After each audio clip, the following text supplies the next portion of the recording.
Bab 191, Aku akan meninggalkan kehidupan anjingmu. Meskipun Wang Xiaolong belum pernah melihat Yao Fei sebelumnya, kehadiran Yang Gang dan Pang Yeu di belakangnya langsung mengungkap identitas Yao Fei. Wang Xiaolong mengamati orang baru ini dengan pakaian bersulam kuning. Dia memiliki fitur tampan, meskipun lebih condong ke arah pesona feminin. Wang Xiaolong tidak bisa menahan diri untuk tidak berhenti. Pada saat yang sama, Yang Gang mencondongkan tubuh lebih dekat ke depan ke arah Yao Fei, berkata, "Bangsawan muda, ini Wang Xiaolong." Wang Xiaolong. Yao Fei sedikit memiringkan kepalanya, menatap sosok yang keluar dari Winon Facing Hall. Tatapan mereka bertabrakan di udara. Fluktuasi energi tak terlihat beriak, menyebabkan udara meledak dalam ledakan teredam secara tiba-tiba. Beberapa siswa dan guru Institut Duanren yang lewat terkejut, mundur jauh. Wang Xiaolong tetap di tempat yang sama seperti gunung yang tak tergoyahkan. Kedua pria itu saling berhadapan. Setelah hening sesaat, Yao Fei tiba-tiba berbicara, "Wang Xiaolong, masih belum terlambat jika kamu tunduk padaku sekarang. Selama Anda berlutut dan mengakui bahwa Anda salah, saya dapat memaafkan kesalahan Anda sebelumnya. Berlututlah dan akui kesalahan." Wang Xiaolong tenang saat dia membalas, "Akui salah? Yao Fei, kamu terlalu memikirkan dirimu sendiri, seharusnya aku yang mengatakan kata-kata ini padamu. Jika Anda berlutut sekarang dan mengakui kesalahan Anda, saya dapat mengabaikan kesalahan Anda sebelumnya serta kesalahan barusan." Ketika penonton di sekitarnya mendengar kata-kata Wang Xiaolong, semua orang terkejut. Jari-jari mulai menunjuk mereka dari berbagai arah saat diskusi berbisik terdengar. Di seluruh Institut Duanren, sebenarnya ada seseorang yang berani memanggil bangsawan muda tanpa hati Yao Fei dengan namanya. Selain itu, menyuruh bangsawan muda yang tak berperasaan untuk berlutut dan meminta maaf.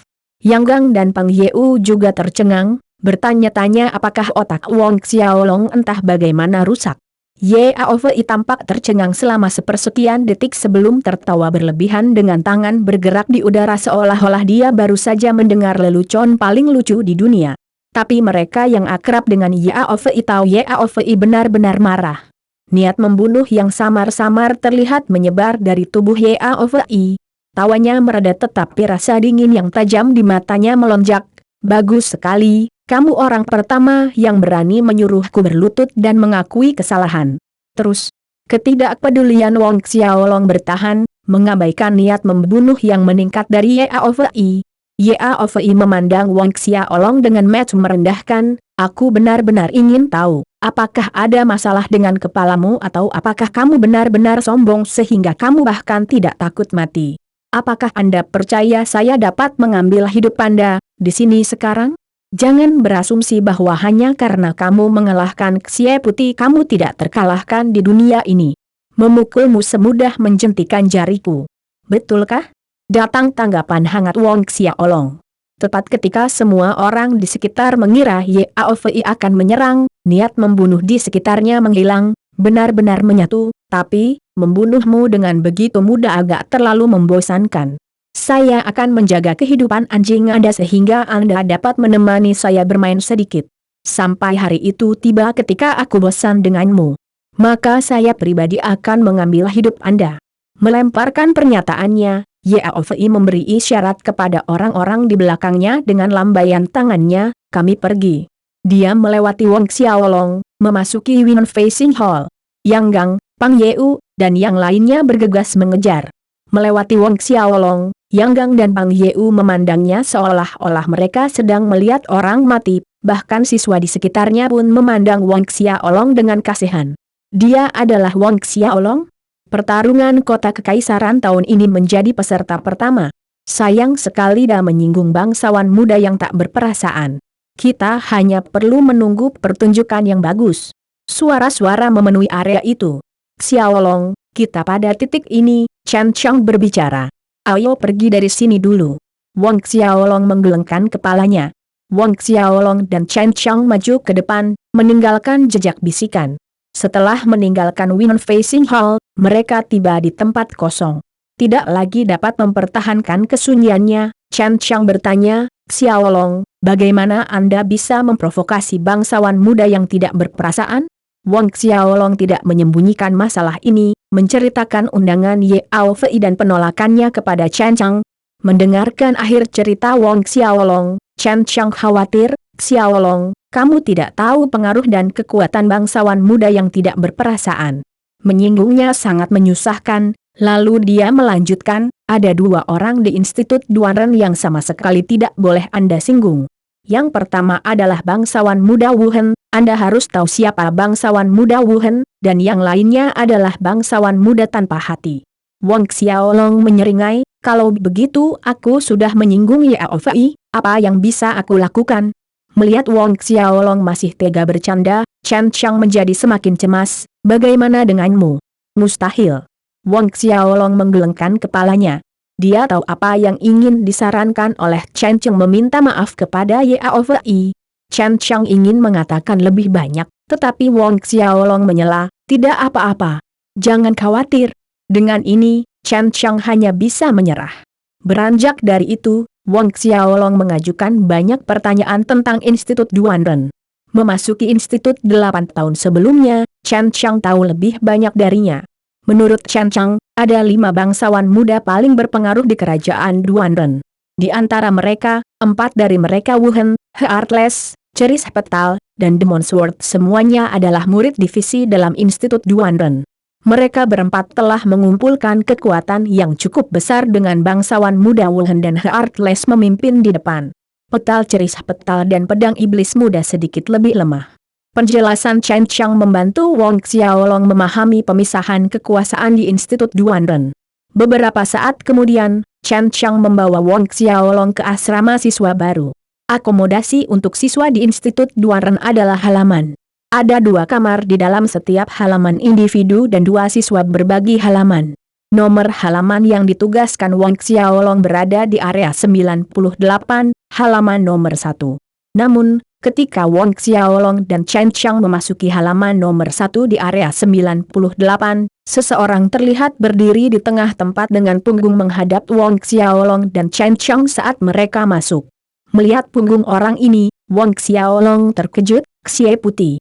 Xie Putih menoleh ke belakang dan tersenyum pada Wang Xiaolong. Wang Xiaolong.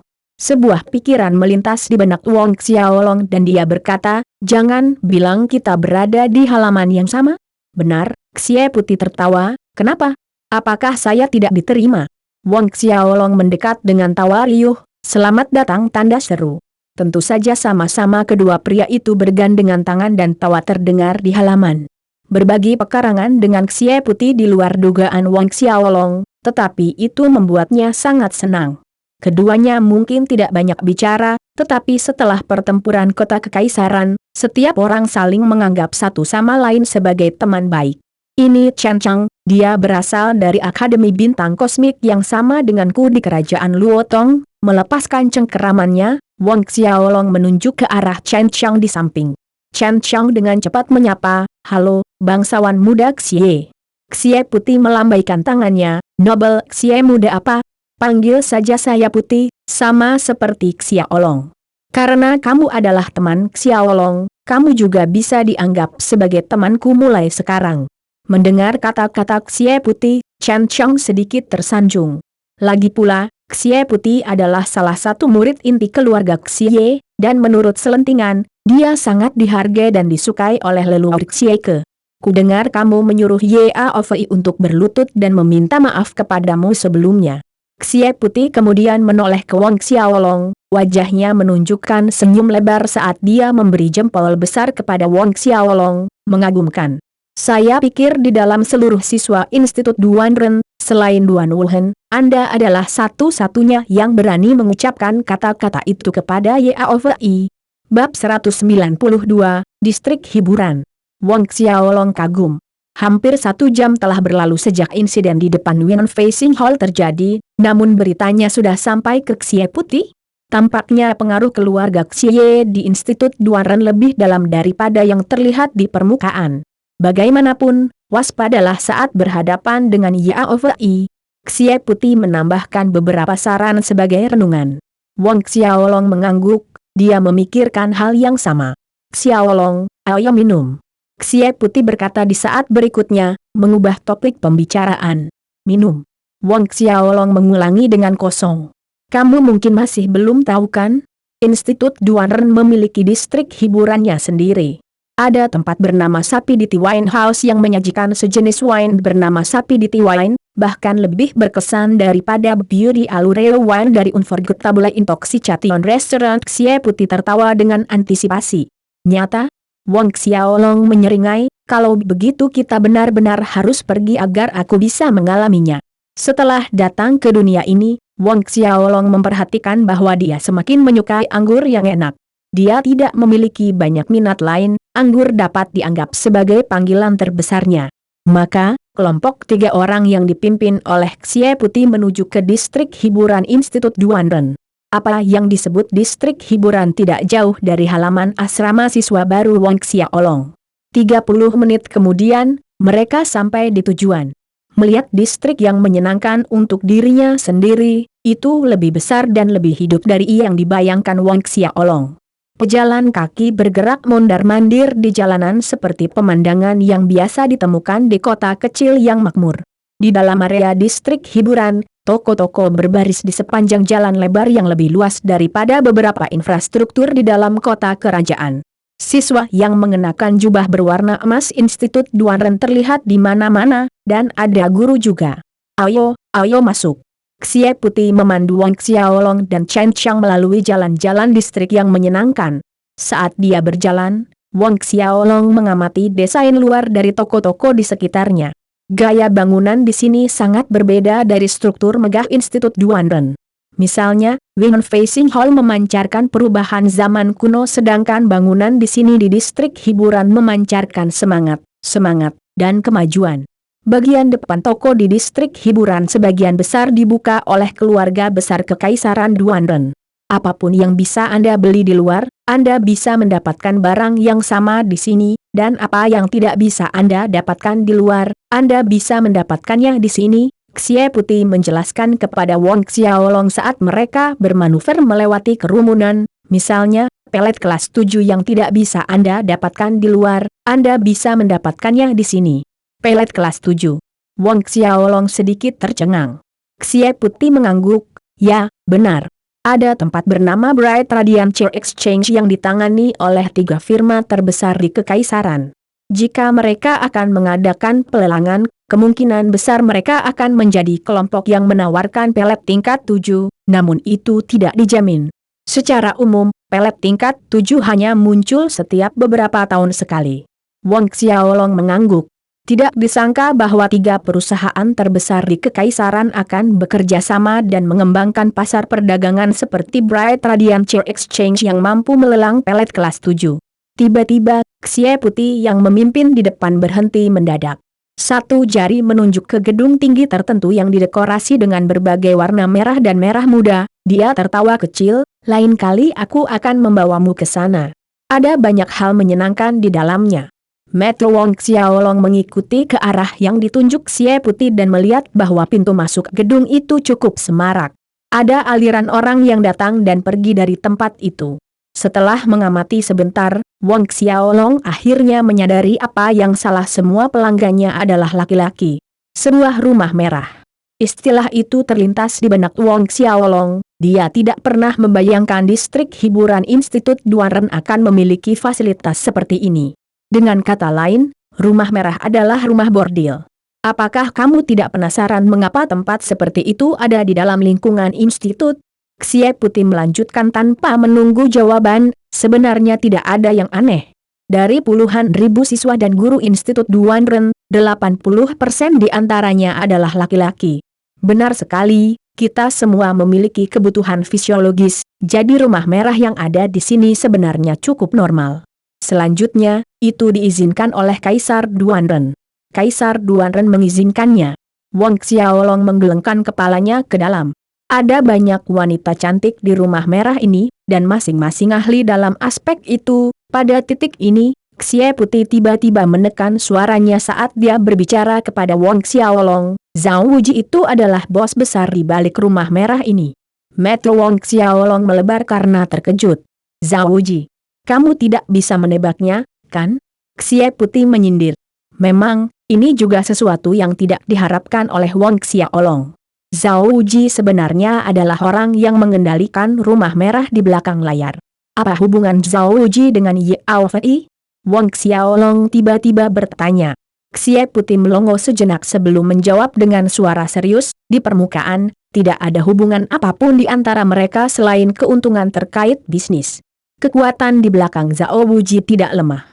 Gelandangan kecil itu adalah mawar berduri, sama seperti Yao Fei itu, keduanya bukanlah karakter yang baik. Jika Anda menemukan mereka, berhati-hatilah. Tanda petik ganda tutup.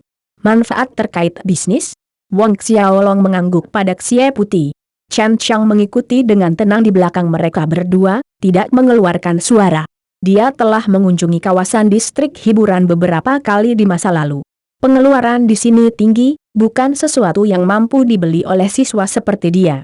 Ambil anggur sapiditi dari rumah anggur sapiditi yang disebutkan Xie Putih, harga satu kendi adalah 10.000 koin emas. Dan itu adalah kendi yang sangat kecil, orang hampir tidak bisa merasakan 10 teguk dan semuanya hilang.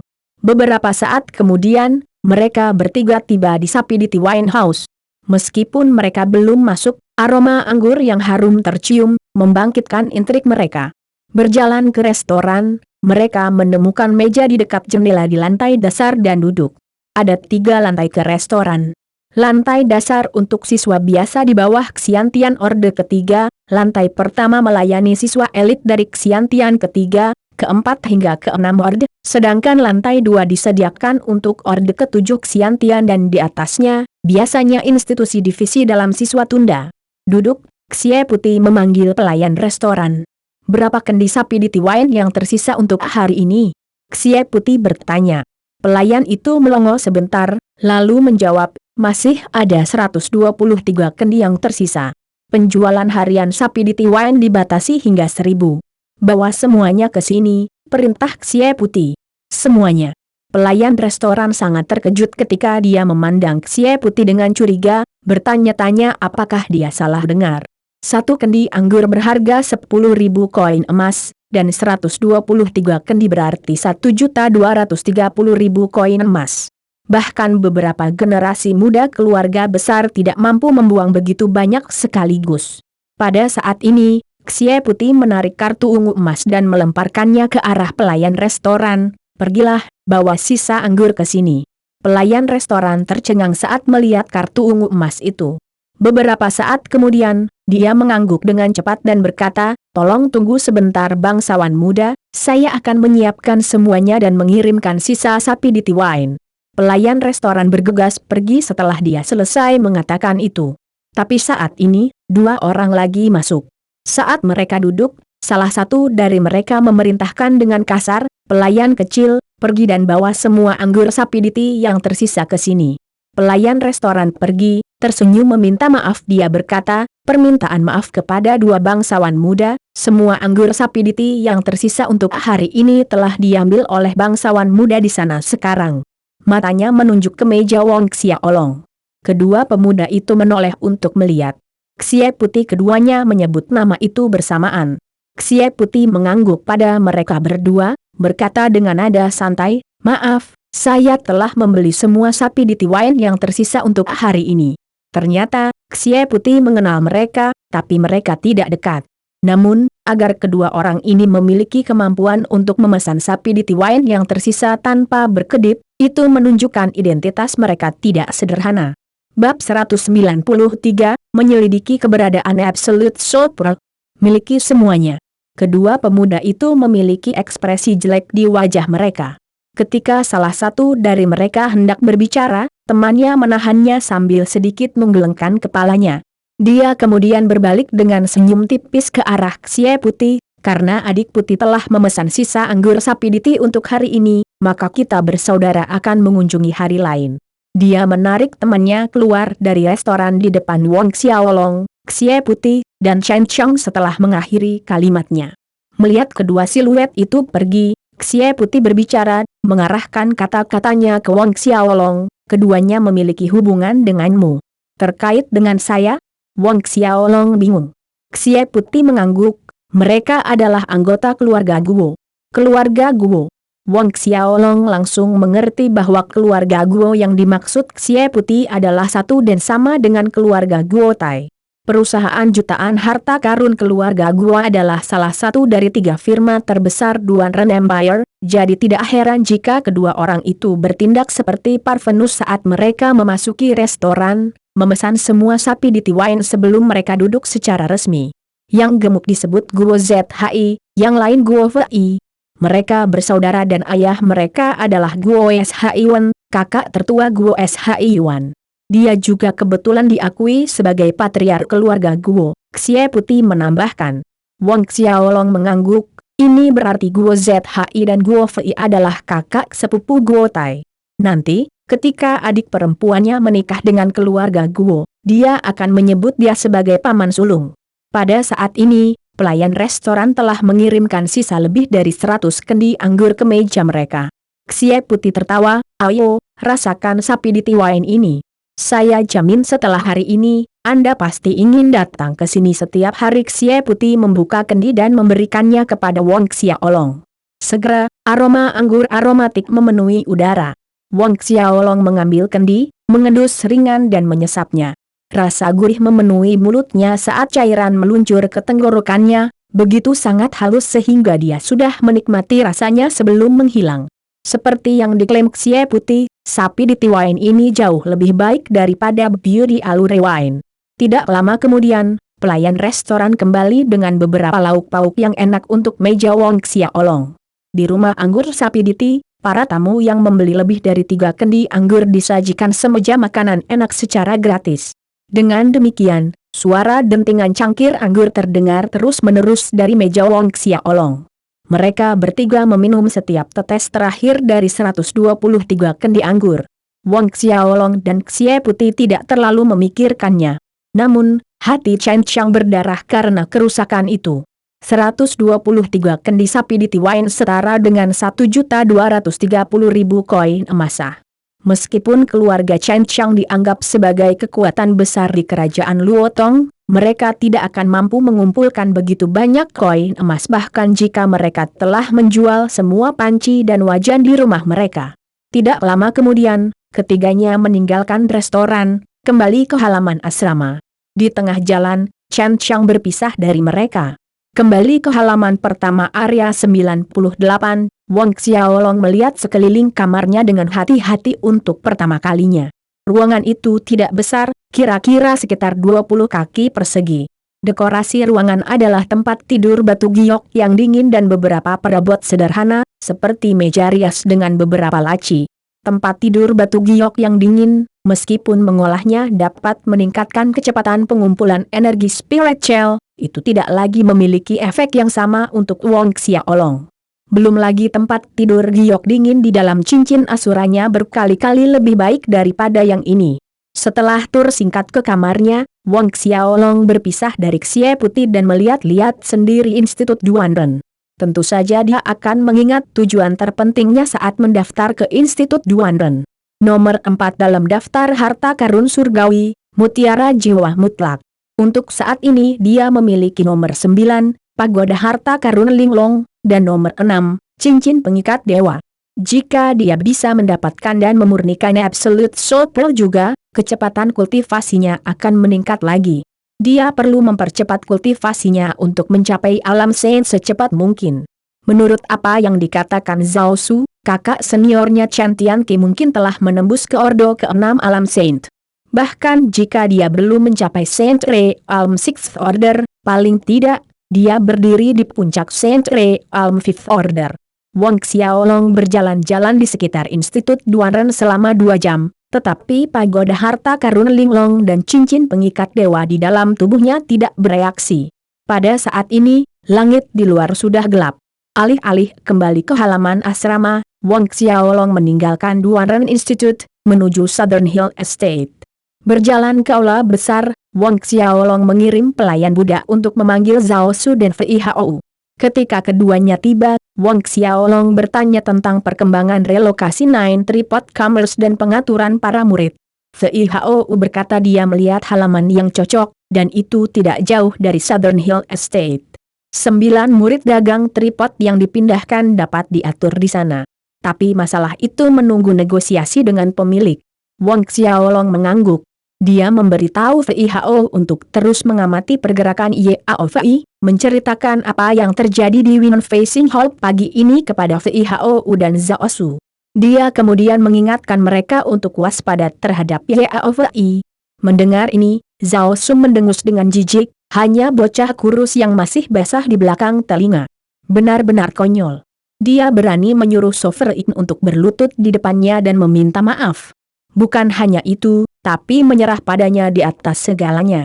Sovereign, haruskah kita mengajarkan YAOVI itu pelajaran yang tak terlupakan? VIHO bertanya. Pelajaran yang tak terlupakan? Wang Xiaolong merenung, apakah YAOVI masih mencari pria tua berpakaian hitam itu? Dia yang berdaulat. VIHO membenarkan.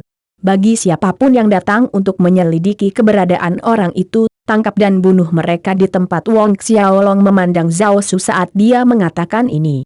Orang-orang yang dikirim YAOVI untuk menyelidiki keberadaan lelaki tua itu semuanya adalah ahli alam ksiantian tingkat tinggi.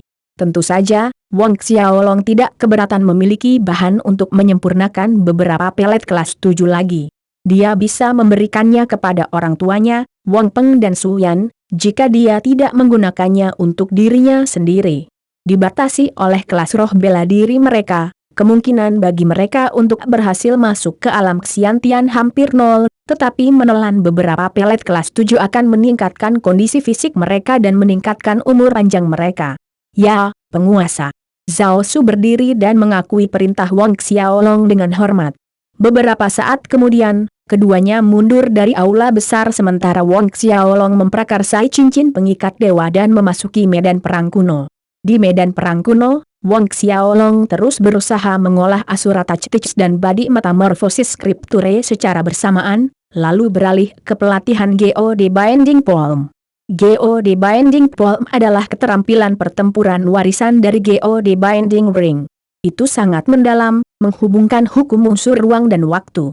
Setiap kali Wang Xiaolong berlatih, dia memperoleh pencerahan di tingkat yang baru. 1 malam berlalu, dan pagi datang. Wang Xiaolong keluar dari medan perang kuno, meninggalkan Southern Hill Estate menuju Institut Duanren. Setelah tiba, Wang Xiaolong meninggalkan kelas demi berkeliaran di sekitar lapangan institut. Alasan Institut Duanren sangat besar, dibagi menjadi divisi dalam dan divisi luar. Menjelajahi divisi luar saja akan memakan waktu 8 hingga 10 hari bagi Wang Xiaolong. Duanren Institute berjalan berbeda dari Cosmic Star Academy. Di sini, tidak ada kelas wajib atau pembedaan berdasarkan tahun. Setiap hari di aula tanpa batas, seorang guru akan hadir untuk membimbing kultivasi siswa. Siswa bebas menentukan kehadirannya. 10 hari berlalu dengan cepat. Wang Xiaolong telah menutupi setiap inci di divisi luar namun pagoda harta karun linglong dan cincin pengikat dewa di dalam tubuhnya tetap diam. Dengan kata lain, mutiara jiwa mutlak tidak terletak dimanapun di dalam wilayah divisi luar. Jika bukan di divisi luar, maka itu hanya bisa di divisi dalam? Wang Xiaolong mengerutkan kening saat berspekulasi. Siswa bebas untuk datang dan pergi di sekitar lapangan divisi luar tetapi divisi dalam berbeda, hanya siswa divisi dalam yang diizinkan masuk. Bab 194, Teknik Pembagian Tubuh. Sepertinya aku perlu menggunakan koneksi Duanren untuk memasuki divisi dalam, Wang Xiaolong berpikir sendiri. Kaisar Duanren adalah pendiri Institut Duanren. Sebagai pendukung Institut Duanren, otoritas seluas ini seharusnya tidak menimbulkan masalah. Aku ingin tahu apakah bocah Xie Putih itu ada di asrama. Wang Xiaolong merenung saat dia melewati area asrama siswa baru. Memikirkan hal ini, dia mengubah arah dan menuju ke halaman rumahnya sendiri. Memasuki pekarangan yang mereka bagi, Xie Putih tidak ditemukan dimanapun. Pada akhirnya, Wang Xiaolong hanya bisa pergi. Namun, tidak jauh dari halaman rumahnya, Wang Xiaolong bertemu dengan Cuili saat dia berjalan keluar. Seperti yang terjadi, Cuili berjalan bersama Zhao Wuji. Ketiganya terkejut saat mereka bertemu satu sama lain. Cuili tampak tidak nyaman sementara Zhao Wuji mengambil inisiatif untuk berjalan ke arah Wang Xiaolong dengan senyum menawan. Saya tidak menyangka Wong muda yang mulia akan memanjat pohon besar yaitu keluarga Xie.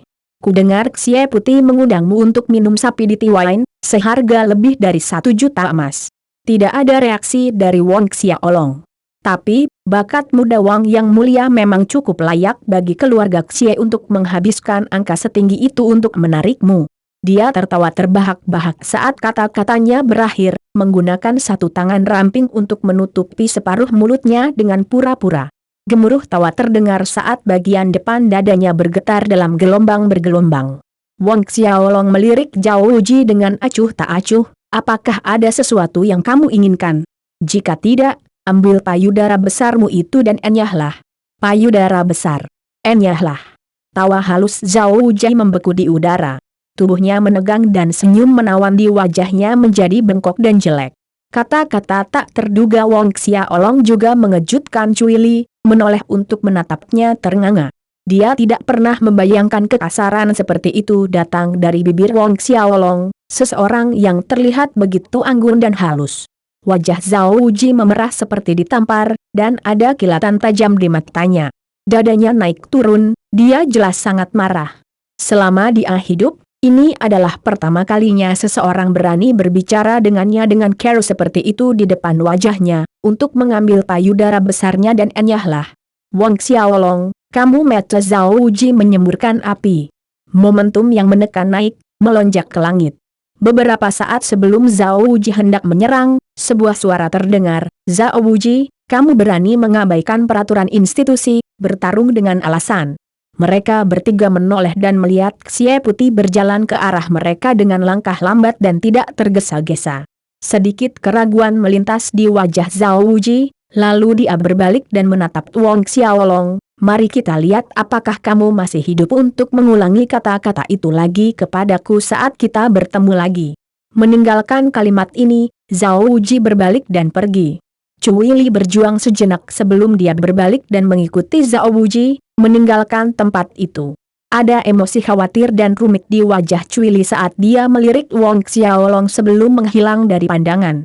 Xie Putih mencapai sisi Wang Xiaolong, tertawa ketika dia melihat sosok Zhao Wuji dan Cui Li pergi. Menunjukkan jempol kepada Wang Xiaolong, dia berkata, kamu memang saudaraku yang baik, ambil payudara besarmu dan enyahlah. Klasik. Terlalu klasik. Ayo pergi, kita saudara-saudara akan pergi minum-minum di rumah anggur Sapiditi.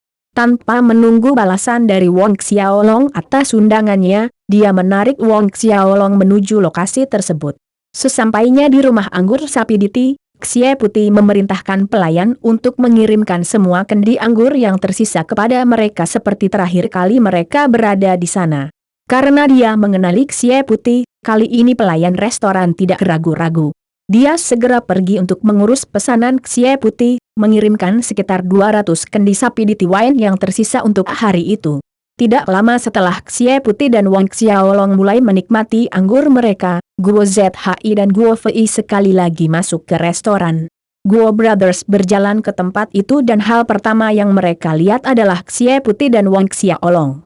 Saudara-saudara kecewa. Setelah pertemuan terakhir, mereka tidak menyangka nasib buruk akan membuat mereka bertemu dengan Xie Putih secepat ini.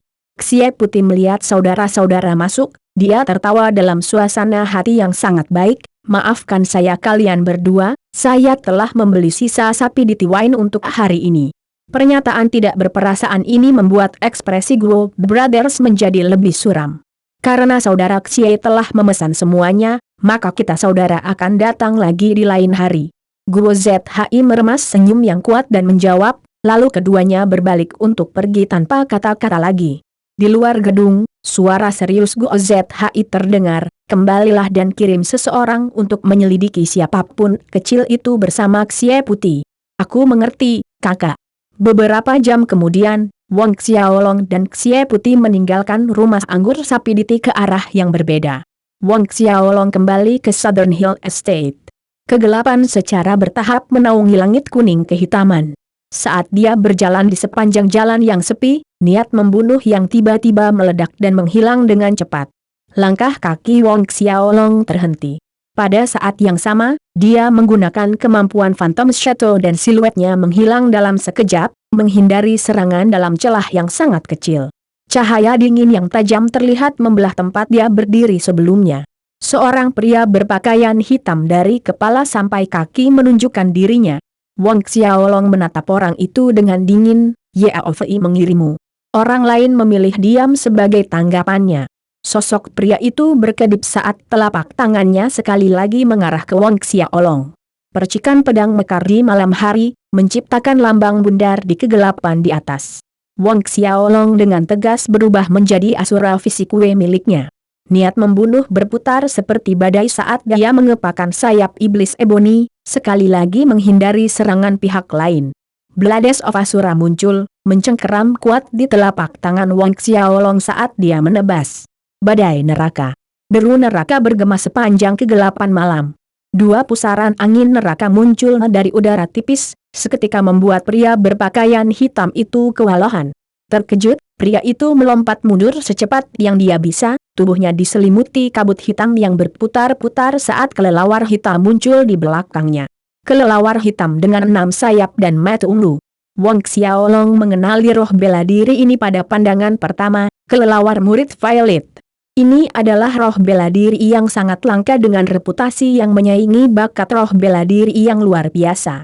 Menurut rumor, dalam selimut kegelapan malam, kelelawar murid Violet jenis ini dapat menyerap esensi bulan tanpa batasan apapun, untuk sementara meningkatkan kekuatan pertempurannya yang sebanding dengan tingkat roh bela diri berbakat luar biasa. Tidak hanya itu, memanfaatkan penutup malam, kekuatan pemiliknya meningkat sepertiga. Jiwa sisi lain berubah saat dia memanggil roh bela dirinya. Setelah transformasi jiwa, 6 sayap kokoh tumbuh dari punggungnya dan momentum auranya meningkat dengan kecepatan yang mencengangkan, berhenti di orde kedua Xiantian akhir. Teknik pembagian tubuh. Tepat di depan mata Wang Xiaolong, pria itu melompat ke udara dan meledak menjadi 6 doppelganger yang terlihat persis sama dengan aslinya. Keenamnya menyerang Wang Xiaolong sekaligus, logam dingin berkilau dan gambar kabur. Menonton adegan ini berlangsung, Wang Xiaolong tidak berani meremehkan musuh. Dia memanggil roh bela diri kembarnya, naga hitam dan biru, dan jiwanya berubah. Melompat ke udara, Wang Xiaolong mengayunkan pedangnya, mengirimkan kilatan petir yang marah. Serangan, keadaan petir melimpah, menyebar dan menutupi area. Satu per satu, doppelganger ini meledak dan menghilang di bawah serangan kilat, hanya menyisakan tubuh aslinya. Tetapi pada saat itu, musuh sekali lagi menunjukkan teknik pembagian tubuhnya, kali ini terbagi menjadi 12 doppelganger bukannya 6. 12 orang bergabung menjadi barisan pedang untuk menyerang Wang Xiaolong. Wang Xiaolong menyaksikan dengan dingin saat 12 orang menyerangnya dengan barisan. Tangan kanannya bergerak dan memukul telapak tangan keluar. God Binding Palm. Segudang telapak tangan emas terbang keluar, menembus kehampaan. Mata musuh membelalak dalam gentar yang tiba-tiba saat ruang, aliran udara, dan yang lainnya berhenti bergerak kemanapun telapak tangan emas itu lewat. Setelah itu, 12 avatarnya ditangguhkan sementara di udara sebelum menghilang dengan cepat dan meninggalkan tubuh aslinya di tempat terbuka. Telapak tangan pengikat dewa mendarat di dada pria berpakaian hitam itu, membalikkan tubuhnya dan melemparkannya ke belakang karena benturan. Wang Xiaolong mendarat dengan lembut di jalan. Dia mengambil langkah lambat saat dia berjalan ke sisi penyerang. Bab 195, Berita tentang Dewa Templar. Anda. Ketakutan terlihat jelas di wajah pria itu saat dia menatap Wang Xiaolong. Dia berjuang untuk bangkit dari tanah secepat yang dia bisa. Sebelum dia bergerak, dia telah menyelidiki dengan hati-hati dan tahu bahwa Wang Xiaolong telah masuk ke dunia Xiantian, dan belum lama ini. Meskipun dia mengalahkan Xie Putih, tidak ada yang benar-benar memikirkan hal itu. Namun dia yang memiliki kelelawar murid Violet, bertarung di malam hari yang menguntungkan masih kalah. Kenapa kamu tidak mengakuinya saja? Yaofei mengirimu. Tatap pandingin Wang Xiaolong menembus dirinya. Dalam gerakan tiba-tiba, pria berpakaian hitam kabur, doppelganger baru keluar dari tubuhnya saat dia bergerak, menciptakan 24 umpan yang identik. Kelelawar murid Violet melebarkan sayapnya untuk melarikan diri. Mengalihkan menjadi 24 doppelganger adalah batasnya. Mencoba melarikan diri. Ekspresi Wang Xiaolong tenggelam. Kedua tangan membentuk cakar dan merobek kekosongan pada pria itu. Entitas kabut hitam berputar keluar dari tangan Wang Xiaolong, berkumpul di udara dan berubah menjadi kepala hantu total tepat 24 muncul. Kepala hantu yang melolong terbang keluar, masing-masing menerkam ke punggung doppelganger musuh. 23 dari 24 menghilang menjadi gumpalan asap sedangkan tubuh asli yang tersisa jatuh dari udara, mengeluarkan jeritan yang membuat rambut merinding. Jatuh ke tanah, pria itu mengejang kesakitan, berguling-guling di tanah karena rasa sakit yang luar biasa.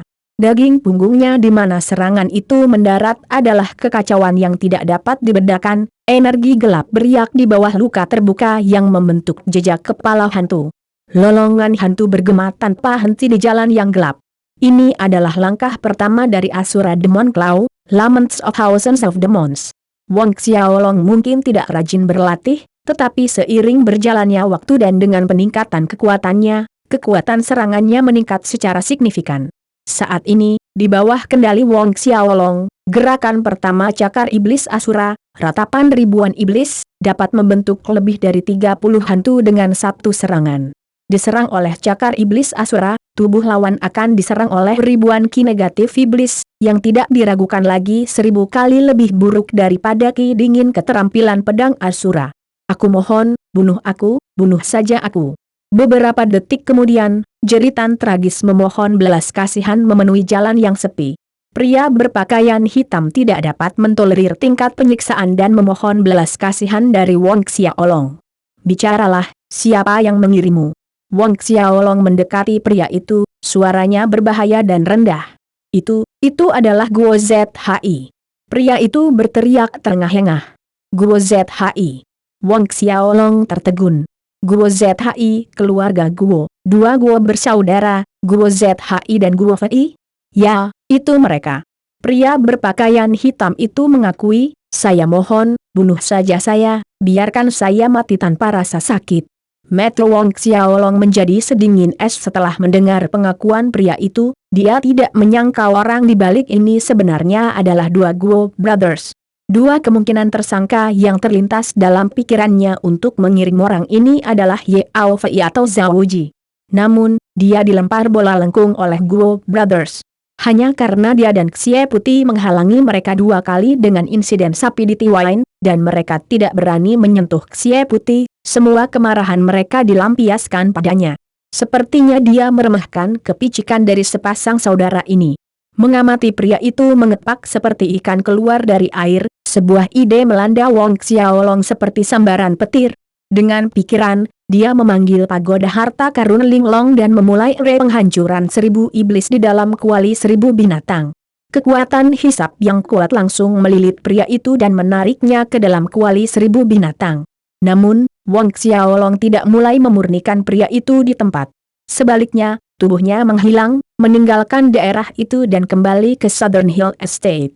Begitu kembali ke Southern Hill Estate, Wang Xiaolong memanggil Fei Hao.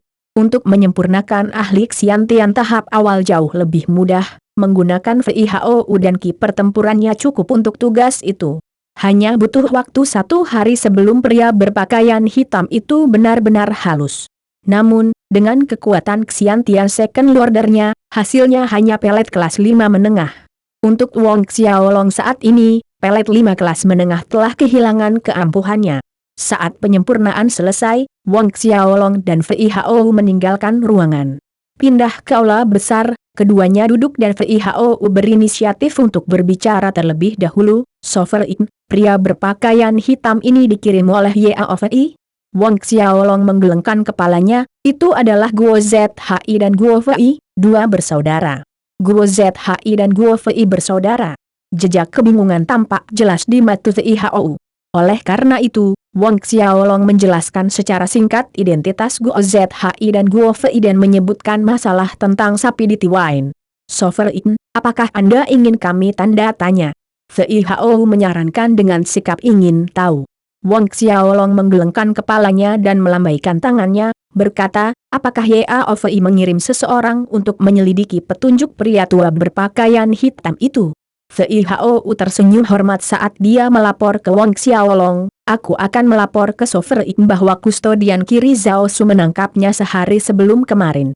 Oh, Wang Xiaolong juga tertawa, di mana orangnya? Dia ditahan di kamar SCD Courtyard. Fei Hou kemudian menambahkan, aku akan membawanya sekarang. Wang Xiaolong mengangguk. Tak lama, Fei Hou terlihat menyeret seorang lelaki tua berwajah kurus dengan rambut perak ke aula besar. Begitu lelaki tua berambut perak itu melihat Wang Xiaolong, dia berteriak, Wang Xiaolong, lebih baik jika kamu membiarkanku pergi sekarang juga. Jika tidak, keluarga Yao akan memastikan kamu mati tanpa jenazah untuk dikuburkan. Wang Xiaolong tetap acuh tak acuh, oh, benarkah? Tanpa peduli untuk menjawab, jari-jari Wang Xiaolong membentuk cakar. Langkah pertama Asura Demon Claw menghantam tubuh lelaki tua berambut perak itu. Benturan itu membuatnya terlempar keluar dari aula besar, tubuhnya terhempas ke tanah, jatuh hingga dia mencapai pintu aula besar. Kekuatan sebenarnya pria tua berambut perak ini berada di Xiantian Ninth Order, tetapi malang baginya, Laut Qi dan meridiannya disegel oleh Zhao Su. Di depan Wang Xiaolong, dia tidak berbeda dengan manusia biasa yang tidak bisa melakukan perlawanan. Sebelum seseorang dapat melihat, ribuan energi hantu menyerbu tubuh lelaki tua berambut perak itu. Jeritan mentah dan menyakitkan terdengar dari pria tua itu. Tidak butuh waktu lama baginya untuk mulai memohon belas kasihan kepada Wang Xiaolong. Memaafkan Bu. Wang Xiaolong mendekati lelaki tua berambut perak itu, dan meyakinkan dengan suara dingin, jangan khawatir, keluarga Yao yang kamu bicarakan akan segera dihapus dari kerajaan Duanren. Begitu dia selesai mengatakan itu, Wang Xiaolong memanggil pagoda harta karun Linglong dan menyedot pria tua berambut perak itu ke dalam. Zhao Su tidak berada di Southern Hill Estate saat ini. Dia melakukan perjalanan ke istana kekaisaran Duanren di pagi hari, jadi Wang Xiaolong harus menunggu Zhao Su kembali sebelum dia bisa menyempurnakan materi baru. Sekitar tengah malam, Zhao Su kembali dari istana kekaisaran dan mulai menyempurnakan pria tua berambut perak itu bersama Wang Xiaolong. Namun, Wang Xiaolong tidak mengambil pelet kelas 7 untuk dirinya sendiri kali ini dan menempatkannya di cincin Asura untuk diamankan. Setelah berurusan dengan pria berambut perak, Wang Xiaolong berbicara dengan Zhao Su tentang memasuki divisi dalam Institut Duanren, mengarahkan Zhao Su untuk berbicara dengan Duanren tentang membuat pengaturan yang diperlukan. Tolong yakinkan Sovereign bahwa Han ini akan pergi dan memberitahu Monyet Lil tentang hal itu sekarang. Mendengarkan kata-kata Wang Xiaolong, Zhao Su segera menjawab. Wang Xiaolong dengan cepat melambaikan tangannya, berkata, tidak perlu melakukannya sekarang. Anda dapat berbicara dengan Duanren besok atau lain kali Anda melihatnya, untuk mencari mutiara jiwa mutlak, 1 atau 2 hari kemudian tidak ada bedanya. Ya, yang berdaulat. Zhao Su menurut.